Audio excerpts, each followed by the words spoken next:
Assalamualaikum warahmatullahi wabarakatuh. Selamat pagi anak-anak semua. Pada kesempatan kali ini, kita akan membahas materi tentang makhluk hidup dan lingkungannya. Adapun tujuan pembelajaran yang akan kita capai pada pertemuan kali ini adalah anak-anakku semua diharapkan mampu mengidentifikasi ciri-ciri makhluk hidup melalui pengamatan di lingkungan sekitar dengan tepat. Selanjutnya, anak-anakku semua diharapkan mampu menjelaskan klasifikasi makhluk hidup secara mandiri dan tepat. Anak-anakku selanjutnya diharapkan untuk mampu mengidentifikasi komponen-komponen lingkungan sekitar berdasarkan pengamatan dengan tepat. Peserta didik atau anak-anakku semua selanjutnya diharapkan secara berkelompok dapat mengidentifikasi interaksi antar komponen makhluk hidup dengan melakukan pengamatan di lingkungan dengan benar. Terakhir, anak-anakku semua diharapkan mampu mendeskripsikan interaksi yang terjadi antar komponen makhluk hidup dan memecahkan masalah terkait ketidakseimbangan dalam ekosistem dengan tepat. Nah, apa itu makhluk hidup? Apa yang kalian ketahui tentang makhluk hidup? Baik, makhluk hidup itu atau biasa disebut dengan organisme adalah semua individu yang memiliki ciri-ciri kehidupan. Seperti apa ciri-ciri makhluk hidup? Yang pertama, bernafas atau disebut respirasi. Kedua, memerlukan makanan atau nutrisi. Peka terhadap rangsangan, berkembang biak, tumbuh dan berkembang, mengeluarkan zat sisa, bergerak, dan beradaptasi. Nah, selanjutnya mari kita lihat ciri-ciri makhluk hidup, yakni bernafas. Bernafas atau respirasi adalah proses menghirup oksigen atau O2 yang ada di lingkungan dan menghembuskan gas buang berupa karbon dioksida atau CO2. Sementara memerlukan makanan, secara garis besar, makanan atau nutrisi dapat dikelompokkan menjadi nutrisi makronutrien, yaitu nutrisi yang diperlukan dalam jumlah yang banyak, seperti karbohidrat, protein, dan lemak. Kemudian ada yang namanya nutrisi mikronutrien atau disebut sebagai nutrisi yang diperlukan dalam jumlah yang sedikit seperti vitamin dan mineral. Ciri-ciri makhluk hidup peka terhadap rangsangan yaitu makhluk hidup peka terhadap rangsangan baik dari luar sentuhan, cahaya, bau, rasa, dan rangsangan lainnya. Contohnya, rangsangan berupa bau seketika air liur akan keluar merasakan asam dari buah-buahan, atau tumbuhan putri malu yang akan menutup daunnya ketika disentuh. Nah, untuk berkembang biak, yang dimaksud berkembang biak di sini adalah ketika semua makhluk hidup memiliki naluri untuk menghasilkan keturunan dengan tujuan menjaga kelestarian jenisnya yang dilakukan melalui proses berkembang biak atau bereproduksi.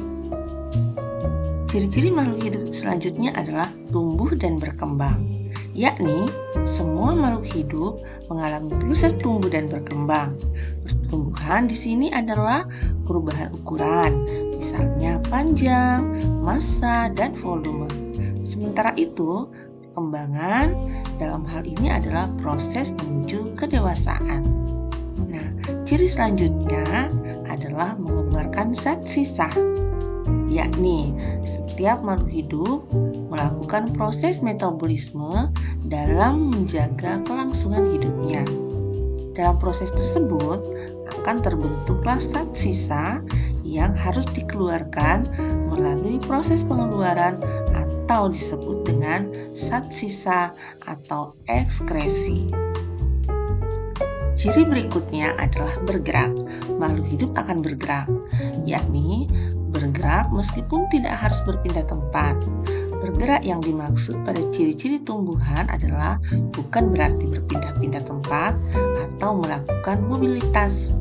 Nah, tapi pada hewan dan manusia memiliki sistem gerak seperti otot, sendi, tulang yang bisa digunakan untuk bergerak. Hewan dan manusia menggunakannya untuk berpindah seperti berjalan, berlari, dan sebagainya. Berbeda dengan tumbuhan yang bergerak atas reaksi terhadap lingkungan. Nah, ciri selanjutnya adalah beradaptasi. Makhluk hidup mempunyai kemampuan dalam beradaptasi, kemampuan untuk menyesuaikan diri dengan lingkungannya, antara lain adaptasi morfologi dalam bentuk fisik, adaptasi fisiologi atau organ dalam tubuh, dan tingkah laku. Nah, selanjutnya kita akan membahas apa itu ekosistem. Apa yang kalian ketahui tentang ekosistem? Oke, ekosistem atau unit struktural dan fungsi ekologi di mana organisme hidup berinteraksi satu sama lainnya dan dengan lingkungan sekitarnya. Nah, untuk komponen ekosistem ada dua ya, yakni komponen biotik dan komponen abiotik. Yang mana dimaksud dengan komponen biotik? Yaitu komponen dalam ekosistem yang mengacu pada makhluk hidup atau organisme. Artinya, semua makhluk hidup dalam ekosistem tersebut dalam komponen biotik, baik itu manusia, hewan, dan tumbuhan, hingga makhluk hidup mikroskopis seperti bakteri ataupun dekomposer. Jadi, komponen biotik itu adalah komponen makhluk hidup. Nah, sementara komponen abiotik di sini adalah komponen tidak hidup yang ada pada suatu ekosistem. Adanya komponen abiotik sangat menentukan apa saja jenis makhluk hidup yang bisa tinggal dan bertahan di sebuah lingkungan ekosistem tertentu. Nah, yang termasuk dalam komponen abiotik atau tak hidup dalam ekosistem antara lain air, udara, tanah, suhu, kelembaban, sinar matahari, iklim, dan lain-lainnya. Nah, untuk lebih memahami, bisa kita lihat komponen biotik dan abiotik yang ada di sekitar kita ya. Selanjutnya, interaksi antar komponen ekosistem, yakni interaksi antar komponen biotik dan abiotik. Interaksi antar makhluk hidup yang dapat terjadi dalam suatu ekosistem dapat dikelompokkan sebagai berikut. Yang pertama, ada yang disebut predasi, yaitu hubungan antara predator dengan mangsanya. Seperti hubungan antara tikus dan ular adalah contoh predasi, di mana tikus akan dimangsa oleh ular sebagai predator. Selanjutnya, kompetisi. Kompetisi yaitu hubungan persaingan seperti hubungan antara pohon dengan rumput yang saling mendapatkan unsur hara dan air di dalam tanah, atau bisa juga dilihat pada gambar yang ada. Nah, di sini ada persaingan atau kompetisi antara harimau dengan singa untuk memperebutkan wilayah kekuasaan atau mangsanya.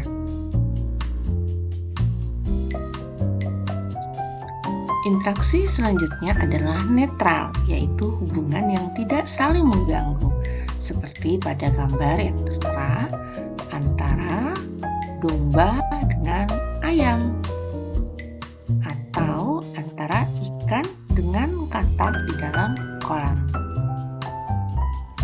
Interaksi selanjutnya adalah simbiosis, yaitu interaksi antara dua makhluk hidup yang hidup bersama. Interaksi simbiosis ini ada yang saling menguntungkan atau biasa disebut dengan mutualisme.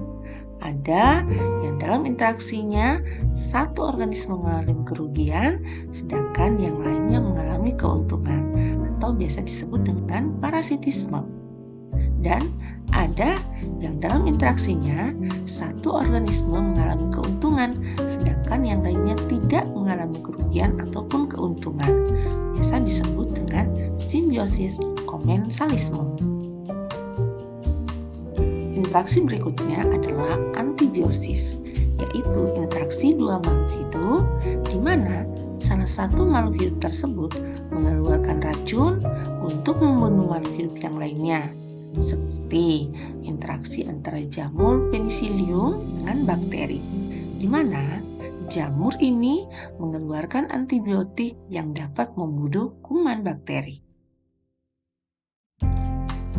Nah, selanjutnya kita akan masuk ke interaksi komponen biotik dan abiotik atau interaksi antara komponen makhluk hidup dan makhluk tak hidup yang ada dalam satu ekosistem. Nah, di sini ada tanaman menggunakan air, sinar matahari, dan karbon dioksida untuk membuat makanan mereka sendiri melalui proses yang disebut dengan fotosintesis. Jadi, interaksi antara matahari, air, dan tumbuhan disebut interaksi antara komponen biotik dan abiotik. Nah, contoh lainnya adalah kemarau panjang yang membuat tanaman padi mati karena tidak ada air yang dapat diserap oleh tumbuhan. Berikutnya, dalam ekosistem sering terjadi ketidakseimbangan. Hal ini disebabkan adanya penebangan dan pembakaran hutan yang dilakukan oleh manusia untuk memanfaatkan kayu dan membakar hutan untuk membuka lahan baru, sehingga merusak hutan. Kegiatan manusia ini juga dapat menyebabkan hilangnya habitat hewan. Nah, ketidakseimbangan ekosistem yang lainnya juga bisa disebabkan karena perburuan liar. Nah, di sini kegiatan manusia dapat mempengaruhi keseimbangan ekosistem karena bisa menyebabkan kelangkaan bahkan kepunahan hewan. Nah, selanjutnya penggunaan bom untuk menangkap ikan. Hal ini bisa mempengaruhi keseimbangan ekosistem laut. Nah, dampak dari pengeboman ikan bisa merusak terumbu karang hingga berkurangnya ketidakseimbangan ekosistem lainnya juga bisa disebabkan karena pembuangan limbah beracun. Nah, limbah beracun ini kan mengandung zat kimia yang membahayakan keberlangsungan hidup hewan dan tumbuhan air. Terlebih lagi jika limbah itu dibuang tanpa diolah. Nah, selanjutnya juga penggunaan pestisida yang berlebihan juga dapat menyebabkan ketidakseimbangan ekosistem. Karena pada dasarnya pestisida yang digunakan untuk merawat tanaman, namun jika digunakan berlebihan bisa menyebabkan pencemaran tanah dan lingkungan pertanian. Demikianlah seluruh materi kita hari ini. Semoga bermanfaat buat kita semua. Terima kasih.